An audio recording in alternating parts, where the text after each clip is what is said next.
Hi hello family, ಎಲ್ಲರಿಗೂ ಅಮ್ಮಾಸ್ ರುಚಿ ಚಾನಲ್ಗೆ ಸ್ವಾಗತ. ಇವತ್ತಿನ ವಿಡಿಯೋನಲ್ಲಿ ತುಂಬ ಸ್ಪೆಷಲ್ ಆಗಿ ತುಂಬ ಡಿಫ್ರೆಂಟ್ ಆಗಿ ಒಂದು ಸ್ಟಾರ್ಟರ್ ರೆಸಿಪಿನ ಮಾಡಿ ತೋರಿಸ್ತಾ ಇದ್ದೀವಿ. ಈ ಒಂದು ಸ್ಟಾರ್ಟರ್ ರೆಸಿಪಿ ತುಂಬ ಡಿಫ್ರೆಂಟ್ ಆಗಿದೆ, ಹಾಗೆ ತುಂಬ ಹೆಲ್ದಿಯಾಗೂ ಕೂಡ ಇದೆ ಅಂತ ಹೇಳ್ತೀನಿ. ಈ ಒಂದು ಸ್ಟಾರ್ಟರ್ ರೆಸಿಪಿನ ನಾವು ಸುವರ್ಣಗಡ್ಡೆನ ಬಳಸ್ಕೊಂಡು ಸುವರ್ಣಗಡ್ಡೆ ಕಬಾಬ್ ರೆಸಿಪಿನ ಮಾಡಿ ತೋರಿಸ್ತಾ ಇದ್ದೀವಿ. ಮಾಡ್ಕೊಳ್ಳೋದು ತುಂಬ ಸುಲಭ, ಹಾಗೆ ತುಂಬ ರುಚಿಯಾಗಿರುತ್ತೆ. ಸೊ ಅನ್ನ ಸಾಂಬಾರ್ ಜೊತೆಗೆ ಅಥವಾ ರಸಮ್ ಅನ್ನ ಜೊತೆಗೆ ಸೈಡ್ ಡಿಶ್ ಆಗಿ ಸಖತ್ತಾಗಿರುವಂಥ ಒಂದು ಕಾಂಬಿನೇಷನ್ ಆಗುವಂಥ ಒಂದು ರೆಸಿಪಿ ಇದು. ಒಂದೇ ಒಂದು ಸಲ ಸುವರ್ಣಗಡ್ಡೆಯಲ್ಲಿ ಈ ಥರ ರೆಸಿಪಿನ ಟ್ರೈ ಮಾಡಿ ನೋಡಿ, ಫಿದಾ ಆಗೋಗ್ತೀರಾ. ಹಾಗಾದರೆ ಬನ್ನಿ ಈ ರೆಸಿಪಿ ಮಾಡೋದಕ್ಕೆ ಏನೆಲ್ಲ ಬೇಕು ನೋಡ್ಕೊಬರೋಣ. ಇಲ್ಲಿ ನಾವು ಸುವರ್ಣಗಡ್ಡೆನ ನೋಡಿ ಈ ಸೈಜ್ಗೆ ಕಟ್ ಮಾಡಿ ಇಟ್ಕೊಂಡಿದ್ದೀವಿ. ಸುವರ್ಣಗಡ್ಡೆ ಅಂದರೆ ನೋಡಿ ಈ ರೀತಿ ಬರುತ್ತೆ, ಮೇಲ್ಗಡೆ ಸಿಪ್ಪೆ ಇರುತ್ತೆ. ಆ ಸಿಪ್ಪೆನೆಲ್ಲ ತೆಗೆದಿಟ್ಕೊಂಡು ಕ್ಲೀನಾಗಿ ತೊಳೆದು ಈ ರೀತಿಯಾಗಿ ಕಟ್ ಮಾಡಿ ಇಟ್ಕೊಂಡಿದ್ದೀವಿ. ನಿಮ್ಗೆ ಯಾವ ಸೈಜ್ ಬೇಕೋ ಆ ಸೈಜ್ಗೆ ನೀವು ಕಟ್ ಮಾಡಿ ಇಟ್ಕೋಬೋದು. ಈಗ ಒಂದು 3 ಟೇಬಲ್ ಸ್ಪೂನಷ್ಟು ಕಾರ್ನ್ಫ್ಲೋರ್ ತೊಗೊಂಡಿದ್ದೀವಿ, 1 ಟೇಬಲ್ ಸ್ಪೂನಷ್ಟು ಮೈದಾ, ಹಾಗೆ ಒಂದು 2.5 ಟೇಬಲ್ ಸ್ಪೂನಷ್ಟು ಅಕ್ಕಿ ಹಿಟ್ಟು, 1.5 ಟೇಬಲ್ ಸ್ಪೂನಷ್ಟು ಖಾರದ ಪುಡಿ, 1/4 ಟೇಬಲ್ ಸ್ಪೂನಷ್ಟು ಹಿಂಗು, ಹಾಗೆ 1 ಟೇಬಲ್ ಸ್ಪೂನಷ್ಟು ಗರಂ ಮಸಾಲ, 1/2 ಟೇಬಲ್ ಸ್ಪೂನಷ್ಟು ಜೀರಿಗೆ ಪುಡಿನ ತೊಗೊಂಡಿದ್ದೀವಿ, 2 ಟೇಬಲ್ ಸ್ಪೂನಷ್ಟು ಶುಂಠಿ ಬೆಳ್ಳುಳ್ಳಿ ಪೇಸ್ಟು, 1 ಇಂಚಷ್ಟು ಹುಣಸೆ ಹಣ್ಣನ್ನು ತೊಗೊಂಡಿದ್ದೀವಿ, ಹಾಗೆ 1/4 ಟೇಬಲ್ ಸ್ಪೂನು ಅರಿಶಿನ, ಸ್ವಲ್ಪ ಕೊತ್ತಂಬರಿ ಸೊಪ್ಪು, ಹಾಗೆ ಸ್ವಲ್ಪ ಕರ್ಬೇವಿನ ಸೊಪ್ಪನ್ನ ಚಿಕ್ಕ ಚಿಕ್ಕದಾಗೆ ಕಟ್ ಮಾಡಿ ಇಟ್ಕೊಂಡಿದ್ದೀವಿ. ರುಚಿಗೆ ತಕ್ಕಷ್ಟು ಉಪ್ಪು. ಇಲ್ಲಿ ನಾವು ಒಂದು 1/4 ಟೇಬಲ್ ಸ್ಪೂನಷ್ಟು ಅಜ್ವೈನನ್ನು ತೊಗೊಂಡಿದ್ದೀವಿ, ಹಾಗೆ ಒಂದು ಸ್ವಲ್ಪ ಮಾಡೋದಕ್ಕೆ ಎಣ್ಣೆ ಬೇಕಾಗುತ್ತೆ. ಈಗ ಹೇಗೆ ಮಾಡೋದು ಅಂತ ನೋಡೋಣ. ಮೊದಲಿಗೆ ನಾವಿಲ್ಲಿ ಒಂದು ಪಾತ್ರೆಗೆ ಬಿಸಿ ನೀರನ್ನು ಕಾಯೋದಕ್ಕೆ ಇಟ್ಟಿದ್ದು. ಬಿಸಿ ನೀರು ಚೆನ್ನಾಗಿ ಕಾಯ್ದ ಮೇಲೆ ನಾವಿಲ್ಲಿ ಸುವರ್ಣಗಡ್ಡೆನ ನೀರಿನಲ್ಲಿ ಹಾಕೋತಾ ಇದ್ದೀವಿ. ಸುವರ್ಣಗಡ್ಡೆನ ಮೊದಲಿಗೆ ನಾವು ಬೇಯಿಸ್ಕೋಬೇಕಾಗತ್ತೆ. ಇಲ್ಲಿ ಸುವರ್ಣಗಡ್ಡೆ ಬೇಯಿಸ್ಕೋಬೇಕಾದ್ರೆ ಅರಿಶಿನ, ಹಾಗೆ ಹುಣಸೆ ಹಣ್ಣು ಮತ್ತು ರುಚಿಗೆ ತಕ್ಕಷ್ಟು ಉಪ್ಪನ್ನು ಹಾಕ್ಕೊಂಡು ಬೇಯಿಸ್ಕೊಬೇಕು ಸುವರ್ಣಗಡ್ಡೆನ ಯಾಕೆ ಅರಿಶಿನ ಮತ್ತು ಹುಣಸೆ ಹಣ್ಣಿಂದ ನಾವು ಬೇಯಿಸ್ಕೋಬೇಕು ಅಂದರೆ, ಸೊ ಅದರಲ್ಲಿರೋವಂಥ ಗಲೀಜು ಏನಾದರೂ ಇದ್ದರೆ ಹೋಗಲಿ ಅನ್ನೋ ಒಂದು ಕಾರಣಕ್ಕೋಸ್ಕರ. ಹಾಗೆ ನೋಡಿ, ಒಂದು 10ರಿಂದ 15 ನಿಮಿಷಗಳ ಕಾಲ ನಾವು ಒಂದು 75% ಸುವರ್ಣಗಡ್ಡೆನ ಬೇಯಿಸ್ಕೊಂಡ್ರೆ ಸಾಕು. ಪೂರ್ತಿ ಬೇಯಿಸ್ಕೋಬೇಕು ಅನ್ನೋದೇನಿಲ್ಲ, ಒಂದು ಸ್ವಲ್ಪ ಬೆಂದರೆ ಸಾಕಾಗತ್ತೆ.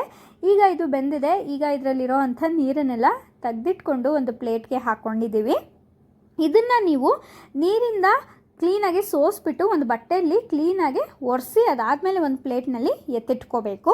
ಅದರಲ್ಲಿರೋವಂಥ ನೀರಿನ ಅಂಶ ಎಲ್ಲ ಹೋಗಬೇಕು. ಆ ಕಾರಣದಿಂದ ಅದಾದಮೇಲೆ ಇಲ್ಲಿ ನಾವು ಒಂದು ಬೌಲ್ಗೆ ಆಗಲೇ ನಾನು ತೋರಿಸ್ದಂಗೆ ಅಕ್ಕಿ ಹಿಟ್ಟು, ಮೈದಾ, ಹಾಗೆ ಕಾರ್ನ್ಫ್ಲೋರು, ಖಾರದ ಪುಡಿ, ಗರಂ ಮಸಾಲ, ಹಿಂಗು ಇವೆಲ್ಲನೂ ಹಾಕ್ಕೊಂಡಿದ್ದೀವಿ. ಇದ್ರ ಜೊತೆಗೆ ಶುಂಠಿ ಬೆಳ್ಳುಳ್ಳಿ ಪೇಸ್ಟು, ಕರ್ಬೇವಿನ ಸೊಪ್ಪು, ಹಾಗೆ ಕೊತ್ತಂಬರಿ ಸೊಪ್ಪನ್ನು ಕೂಡ ಹಾಕ್ಕೊಂಡಿದ್ದೀವಿ. ಇಷ್ಟನ್ನು ಕೂಡ ಹಾಕ್ಕೊಂಡು ಇದನ್ನು ಮೊದಲಿಗೆ ಚೆನ್ನಾಗಿ ಕೈನಲ್ಲೇ ಕ್ಲೀನಾಗಿ ಮಿಕ್ಸ್ ಮಾಡ್ಕೊಳ್ಳಿ.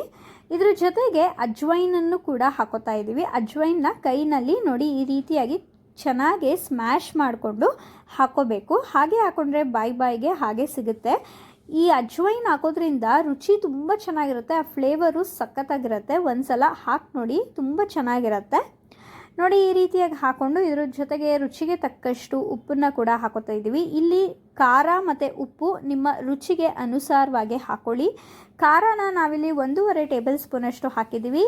ನಿಮಗೆ ಇನ್ನೂ ಹೆಚ್ಚಿಗೆ ಖಾರ ಬೇಕು ಅಂದರೆ ನೀವು ಇನ್ನೂ ಹೆಚ್ಚಿಗೆ ಹಾಕೋಬೋದು. ನೋಡಿ ಈ ರೀತಿಯಾಗಿ ಕೈನಲ್ಲೇ ಚೆನ್ನಾಗಿ ಮಿಕ್ಸ್ ಮಾಡಿಕೊಂಡು ಇದಕ್ಕೆ ಸ್ವಲ್ಪನೇ ನೀರನ್ನು ಹಾಕ್ಕೊಂಡು ಕಲಿಸ್ಕೊಳ್ಳಿ. ತುಂಬ ತೆಳ್ಳಗೆ ಕಲಿಸ್ಕೊಳ್ಳೋಕ್ಕೆ ಹೋಗಬೇಡಿ, ಆದಷ್ಟು ಮೀಡಿಯಮ್ ಆಗಿ ಗಟ್ಟಿಗೆ ಕಲಿಸ್ಕೊಳ್ಳಿ.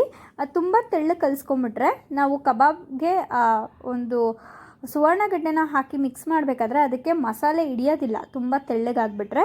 ಆ ಒಂದು ಕಾರಣದಿಂದ ಅಷ್ಟೇ. ನೋಡಿ ಸ್ವಲ್ಪನೇ ನೀರು ಹಾಕ್ಕೊಂಡು ನಾವು ತೋರಿಸೋ ಅಂಥ ಒಂದು ಟೆಕ್ಸ್ಚರ್ಗೆ ಈ ಒಂದು ಕಬಾಬ್ ಮಸಾಲಾನ ಕಲಿಸ್ಕೊಂಡ್ರೆ ಆಯಿತು. ನೋಡಿ ಇಷ್ಟು ಗಟ್ಟಿಯಾಗಿ ನೀವು ಕಲಿಸ್ಕೊಂಡ್ರೆ ಸಾಕು. ಸುವರ್ಣಗಡ್ಡೆಗೆ ಚೆನ್ನಾಗೆ ಮಸಾಲೆ ಅನ್ನೋದು ಚೆನ್ನಾಗಿ ಹೀರ್ಕೊಳ್ಳುತ್ತೆ. ನೋಡಿ ಇದೀಗ ರೆಡಿಯಾಗಿದೆ. ಈಗ ನಾವು ಬೇಯಿಸಿಟ್ಕೊಂಡಿರುವಂಥ ಸುವರ್ಣಗಡ್ಡೆನ ಈ ಒಂದು ಮಸಾಲೆಗೆ ಹಾಕೋತಾ ಇದ್ದೀವಿ. ಇದನ್ನು ಹಾಕ್ಕೊಂಡು ಚೆನ್ನಾಗಿ ಮಿಕ್ಸ್ ಮಾಡ್ಕೊಳ್ಳಿ. ಆದಷ್ಟು ಸ್ಪೂನನ್ನು ಕಲಸೋಕ್ಕೆ ಬಳಸೋದಕ್ಕಿಂತ ಕೈನಲ್ಲೇ ಕಲಿಸ್ಕೊಳ್ಳಿ, ತುಂಬ ಚೆನ್ನಾಗಿರುತ್ತೆ. ಹಾಗೆ ತುಂಬ ಮಸಾಲೆ ಎಲ್ಲ ಕ್ಲೀನಾಗೆ ಮಿಕ್ಸ್ ಆಗುತ್ತೆ. ಸೊ ನೋಡಿ ಈ ರೀತಿಯಾಗಿ ಚೆನ್ನಾಗಿ ಮಿಕ್ಸ್ ಮಾಡಿಕೊಂಡು ಇದನ್ನು ಒಂದು 5ರಿಂದ 10 ನಿಮಿಷಗಳ ಕಾಲ ಹಾಗೆ ಒಂದು ತಟ್ಟೆ ಮುಚ್ಚು ಇಟ್ಟು ಬಿಡೋದ್ರಿಂದ ಮಸಾಲೆ ಎಲ್ಲ ಚೆನ್ನಾಗಿ ಸುವರ್ಣಗಡ್ಡೆಗೆ ಹಿಡ್ದಿರುತ್ತೆ. ಇಲ್ಲ ಅರ್ಜೆಂಟಾಗಿ ಮಾಡ್ಕೋಬೇಕು ಅಂದರೆ ಆಗಲೇ ಮಾಡ್ಕೋಬೋದು. ಒಂದು 10 ನಿಮಿಷ ಇಡೋದ್ರಿಂದ ಇನ್ನೂ ರುಚಿ ಚೆನ್ನಾಗಿರುತ್ತೆ ಅನ್ನೋದಕ್ಕೋಸ್ಕರ ಅಷ್ಟೇ. ನೋಡಿ ಇದೀಗ 10 ನಿಮಿಷ ನಾವು ಮುಚ್ಚಿಟ್ಟಿದ್ದು. 10 ನಿಮಿಷ ಆದಮೇಲೆ ನಾವಿಲ್ಲಿ ಎಣ್ಣೆಯಲ್ಲಿ ಕಬಾಬ್ನ ಕರ್ಕೊತಾ ಇದ್ದೀವಿ. ಸೊ ಎಣ್ಣೆನ ಕಾಯೋದಕ್ಕೆ ಇಟ್ಟಿದ್ದು. ಈಗ ನಾವು ಮಿಕ್ಸ್ ಮಾಡ್ಕೊಂಡು ಇಟ್ಕೊಂಡಿರುವಂಥ ಕಬಾಬನ್ನು ಒಂದೊಂದೇ ಸುವರ್ಣಗಡ್ಡೆ ಕಬಾಬ್ನ ಹಾಕೋತಾ ಇದ್ದೀವಿ ಎಣ್ಣೆಯಲ್ಲಿ. ನೋಡಿ ಇದನ್ನು ಚೆನ್ನಾಗಿ ನೀವು ಡೀಪ್ ಫ್ರೈ ಮಾಡಬೇಕಾಗತ್ತೆ. ನೋಡಿ ನಾವು ಒಂದು ಮೀಡಿಯಮ್ ಸೈಜ್ಗೆ ಸುವರ್ಣಗಡ್ಡೆನ ಕಟ್ ಮಾಡ್ಕೊಂಡಿದ್ದೀವಿ. ನಿಮಗೆ ಬೇಕು ಅಂದರೆ ಇನ್ನೊಂದು ಸ್ವಲ್ಪ ದಪ್ಪಗೂ ಸೈಜ್ಗೂ ಕಟ್ ಮಾಡಿಕೊಂಡು ಹಾಕೋಬೋದು. ಆದರೆ ತುಂಬ ದಪ್ಪಗೆ ಕಟ್ ಮಾಡ್ಕೊಂಬಿಟ್ರೆ ಒಳಗಡೆ ಎಲ್ಲ ಅಷ್ಟು ಕ್ಲೀನಾಗಿ ಬೇಯೋದಿಲ್ಲ. ಆದ್ದರಿಂದ ನಾವೊಂದು ಮೀಡಿಯಮ್ ಸೈಜ್ಗೆ ನಾವು ಸುವರ್ಣಗಡ್ಡೆನ ಕಟ್ ಮಾಡ್ಕೊಂಡಿದ್ದೀವಿ. ಬೇಕು ಅಂದರೆ ಇದಕ್ಕಿಂತ ಇನ್ನೊಂದು ಸ್ವಲ್ಪ ದಪ್ಪಗೆ ಕಟ್ ಮಾಡ್ಕೊಳ್ಳಿ ಸಾಕು. ನೋಡಿ ಇದೀಗ ಎರಡೂ ಸೈಡು ಕೂಡ ಆದಷ್ಟು ಚೆನ್ನಾಗಿ ಡೀಪ್ ಫ್ರೈ ಮಾಡ್ಕೋಬೇಕು. ನೀವು ಆಲೂಗಡ್ಡೆ ಕಬಾಬು ತಿಂದಿರ್ತೀರ, ಆದರೆ ಒಂದು ಸಲ ಈ ರೀತಿಯಾಗಿ ಹೆಲ್ದಿಯಾಗಿ ಸುವರ್ಣಗಡ್ಡೆನ ತಂದು ಈ ರೀತಿ ಕಬಾಬ್ ರೆಸಿಪಿನ ಮಾಡಿ ಟ್ರೈ ಮಾಡಿ ನೋಡಿ, ತುಂಬ ಚೆನ್ನಾಗಿ ಬರುತ್ತೆ. ಹಾಗೆ ಸುವರ್ಣಗಡ್ಡೆ ತಿನ್ನೋದ್ರಿಂದ ನಮ್ಮ ಆರೋಗ್ಯಕ್ಕೂ ಕೂಡ ತುಂಬ ಒಳ್ಳೆಯದು. ಸೊ ಸುವರ್ಣಗಡ್ಡೆಯಲ್ಲೇ ತುಂಬ ಟೇಸ್ಟಿಯಾಗಿ ಒಂದು ರೆಸಿಪಿನ ಮಾಡಿ ತೋರಿಸ್ತಾ ಇದ್ದೀವಿ ನಾವು. ನೋಡಿ ಇಷ್ಟು ಚೆನ್ನಾಗಿ ಡೀಪ್ ಫ್ರೈ ಆಗಿದೆ. ಒಂದು ತಟ್ಟೆಗೆ ಎತ್ತಿಟ್ಕೋತಾ ಇದ್ದೀವಿ. ಇದೇ ಥರನೇ ಮಿಕ್ಕಿರುವಂಥ ಪೀಸಸ್ನು ಕೂಡ ನಾವು ಎಣ್ಣೆಯಲ್ಲಿ ಡೀಪ್ ಫ್ರೈ ಮಾಡ್ಕೊತಾ ಇದ್ದೀವಿ. ಇಲ್ಲಿ ನಾವು ಕಬಾಬ್ಗೆ ಹಾಕ್ಕೊಂಡಿರುವಂಥ ಒಂದು ಮಸಾಲೆ ಬಂದು ತುಂಬ ಡಿಫ್ರೆಂಟಾಗಿದೆ. ಅದು ಒಂದು ಡಿಫ್ರೆಂಟ್ ಟೇಸ್ಟನ್ನು ಕೊಡುತ್ತೆ. ಒಂದು ಸಲ ನೀವು ಟ್ರೈ ಮಾಡಿ ನೋಡ್ಬೋದು. ನೋಡಿ ಈ ರೀತಿಯಾಗಿ ಎಣ್ಣೆಯಲ್ಲಿ ಚೆನ್ನಾಗೆ ಫ್ರೈ ಮಾಡ್ಕೋಬೇಕು. ಮನೇಲಿ ಏನಾದರೂ ಬರೀ ಅನ್ನ ಸಾಂಬಾರು ಮಾಡಿದಾಗ ಏನಾದರೂ ಸೈಡ್ ಡಿಶ್ ಆಗಿ ಯಾವಾಗಲೂ ಬರೀ ಪಲ್ಯ ಚೋಚೋ ಇದೇ ಥರ ತಿಂದು ಬೇಜಾರಾಗಿದ್ದರೆ ಒಂದು ಸಲ ಈ ರೀತಿಯಾಗಿ ಟ್ರೈ ಮಾಡಿ ನೋಡಿ, ತುಂಬ ಚೆನ್ನಾಗಿ ಬರುತ್ತೆ. ಸೊ ನೋಡಿ ಇದನ್ನು ಎರಡೂ ಸೈಡು ಕೂಡ ಆದಷ್ಟು ಕ್ಲೀನಾಗಿ ಡೀಪ್ ಫ್ರೈ ಮಾಡ್ಕೊಳ್ಳಿ. ನೀವು ಈ ಸುವರ್ಣಗಡ್ಡೆಗೆ ಕಬಾಬ್ ಮಸಾಲಾನ ಕಲಸಿ ಒಂದು 5 ನಿಮಿಷ ಇಡೋದ್ರಿಂದ ಆ ಒಂದು ಸುವರ್ಣಗಡ್ಡೆಗೆ ಮಸಾಲೆ ಅನ್ನೋದು ಕೂಡ ತುಂಬ ಚೆನ್ನಾಗಿ ಹೀರ್ಕೊಂಡಿರುತ್ತೆ. ಹಾಗೆ ಟೇಸ್ಟು ಕೂಡ ಉಪ್ಪು ಖಾರ ಎಲ್ಲ ತುಂಬ ಚೆನ್ನಾಗಿ ಬರುತ್ತೆ. ಆಗಲೇ ಮಾಡಿಕೊಂಡ್ರೆ ಒಂದು ಸ್ವಲ್ಪ ಉಪ್ಪು ಖಾರ ಅಷ್ಟು ಹಿಡ್ದಿರಲ್ಲ. ಆದ್ದರಿಂದ ಒಂದು 5 ನಿಮಿಷಗಳ ಕಾಲ ಕಲಸಿಟ್ಟು ಬಿಟ್ಟರೆ ತುಂಬ ಒಳ್ಳೆಯದು. ನೋಡಿ ಎಷ್ಟು ಚೆನ್ನಾಗಿ ಡೀಪ್ ಫ್ರೈ ಆಗ್ತಾ ಇದೆ. ಸೊ ಆದಷ್ಟು ಚೆನ್ನಾಗಿ ಡೀಪ್ ಫ್ರೈ ಮಾಡ್ಕೊಳ್ಳಿ. ತುಂಬ ಕಪ್ಪುಗೂ ಮಾಡೋಕ್ಕೆ ಹೋಗಬೇಡಿ. ಕೊನೆಯದಾಗಿ ಇದಕ್ಕೆ ಸ್ವಲ್ಪ ಕರ್ಬೇವಿನ ಸೊಪ್ಪನ್ನು ಕೂಡ ಎಣ್ಣೆಲಿ ಹಾಕಿ ಕರ್ಕೊತಾ ಇದ್ದೀವಿ.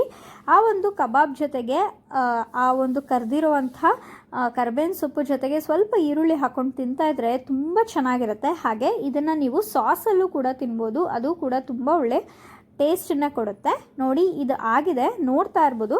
ಇಷ್ಟು ನೀವು ಡೀಪ್ ಫ್ರೈ ಮಾಡಿಕೊಂಡ್ರೆ ಸಾಕು. ತುಂಬ ಕರ್ರಕ್ಕೆ ನೀವು ಡೀಪ್ ಫ್ರೈ ಮಾಡಿಕೊಂಡ್ರೆ ರುಚಿ ಹೊಂಟೋಗ್ಬಿಡತ್ತೆ. ನೋಡಿದ್ರಲ್ಲ ಎಷ್ಟು ಸಿಂಪಲ್ಲಾಗಿ ಹೆಲ್ದಿಯಾಗಿ ಹಾಗೆ ಅಷ್ಟೇ ಟೇಸ್ಟಿಯಾಗಿ ಸುವರ್ಣಗಡ್ಡೆ ಕಬಾಬ್ನ ಹೇಗೆ ಮಾಡೋದು ಅಂತ ಈ ಒಂದು ವಿಡಿಯೋನಲ್ಲಿ ತೋರಿಸ್ಕೊಂಡು ಕೊಟ್ಟಿದ್ದೀವಿ. ಒಂದು ಸಲ ನೀವು ಕೂಡ ಮಾಡ್ಕೊಂಡು ತಿನ್ನಿ, ತುಂಬ ಚೆನ್ನಾಗಿ ಬರುತ್ತೆ. ನಿಮಗೆಲ್ಲ ತುಂಬ ಇಷ್ಟ ಆಗುತ್ತೆ ಅಂತ ಹೇಳ್ತೀನಿ. ಯಾವಾಗಲೂ ಒಂದೇ ಥರ ಸ್ಟಾರ್ಟರ್ ರೆಸಿಪಿನ ತಿಂದು ಬೇಜಾರಾಗಿದ್ದರೆ ಅಥವಾ ಚಿಕನ್ ಕಬಾಬ್ನ ತಿಂದು ಬೇಜಾರಾಗಿದ್ದರೆ ಒಂದು ಸಲ ಈ ರೀತಿಯಾಗಿ ಡಿಫ್ರೆಂಟಾಗಿ ಸುವರ್ಣಗಡ್ಡೆ ಕಬಾಬ್ನ ಮಾಡಿ ತಿಂದು ನೋಡಿ. ತಿಂದಾಗ ಮಾತ್ರ ಅದ್ರ ರುಚಿ ಹೇಗಿರುತ್ತೆ ಅನ್ನೋದನ್ನ ಗೊತ್ತಾಗೋದು. ಸೊ ಈ ಒಂದು ರೆಸಿಪಿ ನಿಮಗೆಲ್ಲ ಇಷ್ಟ ಆಗಿದೆ ಅಂತ ಭಾವಿಸ್ತೀನಿ. ಇಷ್ಟ ಆಗಿದರೆ ಅಮ್ಮಾಸ್ ಕೈ ರುಚಿ ಚಾನಲ್ನ ಸಬ್ಸ್ಕ್ರೈಬ್ ಮಾಡ್ಕೊಳ್ಳಿ. ಹಾಗೆ ಲೈಕ್, ಶೇರ್, ಕಮೆಂಟ್ ಮಾಡಿ. ನಿಮ್ಮ ಫ್ರೆಂಡ್ಸ್ ಆ್ಯಂಡ್ ಫ್ಯಾಮಿಲಿಗೂ ಈ ಒಂದು ವಿಡಿಯೋನ ಶೇರ್ ಮಾಡಿ. ನೀವು ಕೂಡ ನಿಮ್ಮ ಮನೇಲಿ ಟ್ರೈ ಮಾಡಿ ರೆಸಿಪಿ ಹೇಗೆ ಬಂತು ಅಂತ ನಮಗೆ ಕಮೆಂಟ್ ಮೂಲಕ ತಿಳಿಸೋದನ್ನ ಮರಿಬೇಡಿ. ಈ ಒಂದು ವಿಡಿಯೋ ನೋಡಿದ್ದಕ್ಕಾಗಿ ಎಲ್ಲರಿಗೂ ಧನ್ಯವಾದಗಳು.